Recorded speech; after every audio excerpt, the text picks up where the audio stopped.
some things that we can do as far as the ground game? Because I know you've analyzed a lot of elections. What have you seen over the last few years when you've looked closely at races and how we can kind of combat these things? You set up exactly the combination that every successful year for a political party needs. You have to win on ideas. Then you've got to get people to the polls. You got to mobilize. You have to have good, strong individual state party structures. That's why I'm just thrilled, just not on principle, but in practicality, to watch President Trump rack up $200-400 million, because I want to see that funneled into Pennsylvania, Arizona, Michigan, so that they can have really strong local, down to the precinct level, granular efforts to make sure that we get people to the polls to reflect this kind of passion.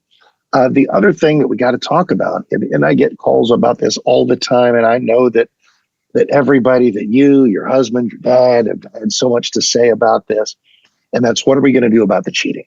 I get it, nothing depresses me more than taking calls from people who say, Mark, I know we're right on the issues, and I know that there's a certain amount of passion that's going to kick in here, but is the fix already in? Is it even worth it? And my heart just sinks. I tell them two things.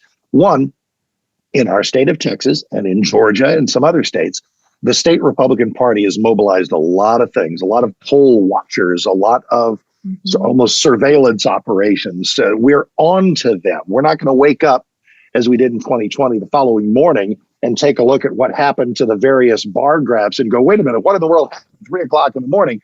I believe we're going to be on them and more vigilant, and our eyes are going to be open. The second thing I've said is, going into this election, having been screwed, pardon me, as we were in 2020, there's an old saying that if it ain't close, they can't cheat. Of course, they can cheat, but our goal is, with our turnout in these swing states, if all the Democrat mischief all put together and change your result by 1%.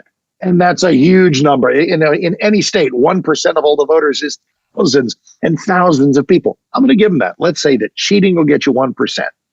It's like playing on the road with crooked refs in college basketball. They cheat by 1, we show up with 3% more than we otherwise would, with 2% more than we otherwise would. And that's going to be about, it's going to be about casting this really broad net, not by being less conservative, but by making Trump's conservatism look attractive to a lot of people.